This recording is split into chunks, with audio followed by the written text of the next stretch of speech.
जय श्री राधे। नाम धन के बारे में जो आप कह रहे हैं, देखिए, तो क्या नाम धन मिलना प्रारब्ध के वश में है? क्या सोचते हैं आप? इसका मतलब तो नाम, संकीर्तन, भजन ये सब प्रारब्ध के वश में हो गया।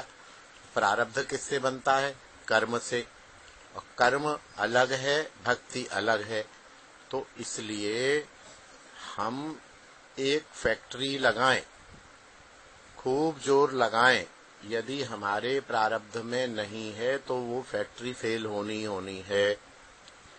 हम दूसरी स्थिति, हम एक फैक्ट्री लगाएं, हम खूब हरामखोरी करें, हमारे प्रारब्ध में है तो वो फैक्ट्री चलनी है। लेकिन ये डिपार्टमेंट, ये प्रारब्ध, ये कर्म, ये फल, ये लौकिक विषय में है।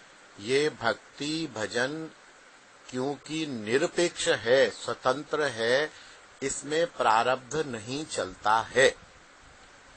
दूसरी बात, आप ये कह रहे हैं कि यदि सभी प्रयास करें तो पालेंगे। जी हाँ, इसमें दो बातें हैं।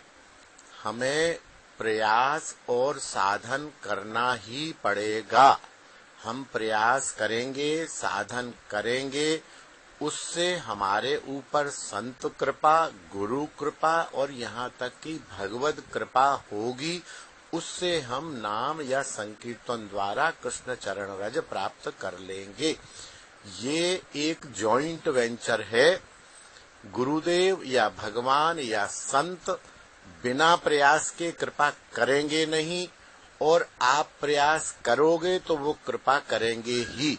तो इसलिए हमें प्रयास करना ही होगा। मैं इसके लिए एक उदाहरण देता हूँ। एक मैया बैठी है सोफे पर, उसके दो जुड़वा बालक फर्श पर खेल रहे हैं और वो भजन कर रही है। एक बालक तो फर्श पर इधर उधर खेल रहा है, दूसरा बालक खेलते खेलते माँ के पास आ जाता है और माँ के सोफे पर चढ़ने का प्रयास करता है। माँ उसकी तरफ ज्यादा ध्यान नहीं देती, फिर वो घूमता है, फिर एक कमरे का चक्कर लगाता है। घुटुरुवन चलते हैं दोनों बालक। फिर वो दोबारा थोड़ी देर में माँ के पास आ जाता है, फिर वो माँ की गोदी में चढ़ने का प्रयास करता है। फिर माँ उसकी तरफ ध्यान नहीं देती, फिर वो इधर उधर जाता है, फिर माँ की तरफ आता है और माँ की तरफ देख के ऐसे रोने का प्रयास करके माँ का ध्यान आकर्षित करता है। तुरंत माँ उसको देखती है और माँ उसको हाथ देती है और हाथ देके उसको उठा के गोदी में बैठा लेती है। यही सिस्टम है। वो जो दूसरा बालक इधर उधर भटक रहा है, उसकी तरफ न तो माँ उठा रही है, न उसको माँ ध्यान दे रही है। लेकिन जो बालक बार बार आके प्रयास कर रहा है और फिर विकलता पूर्वक माँ की तरफ देख के रुदन कर रहा है, तो माँ उसको उठा रही है। तो इस उदाहरण में माँ उसी को उठा रही है जो प्रयास कर रहा है।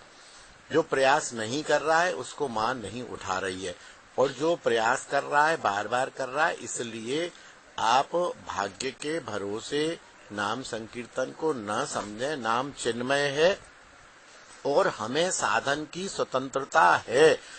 और एक बात और आपको इस परिप्रेक्ष्य में बता दूं कि आप कहो कि गुरु तो सब पर कृपा करते हैं।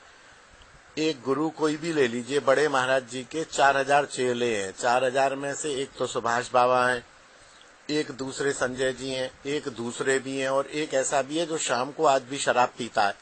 तो क्या गुरु जी की कृपा उस शराबी पर नहीं हुई क्या? नहीं, ऐसा नहीं है। हमारी अपनी अपनी साधन द्वारा पात्रता निश्चित होती है।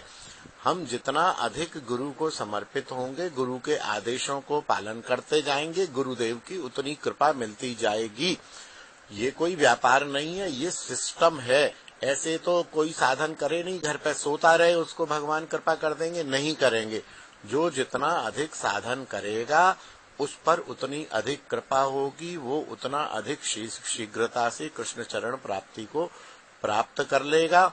साधन हमें करना ही होगा, और साधन करने में हम स्वतंत्र हैं। साधन भगवत भजन भक्ति प्रारब्ध के वशीभूत नहीं है।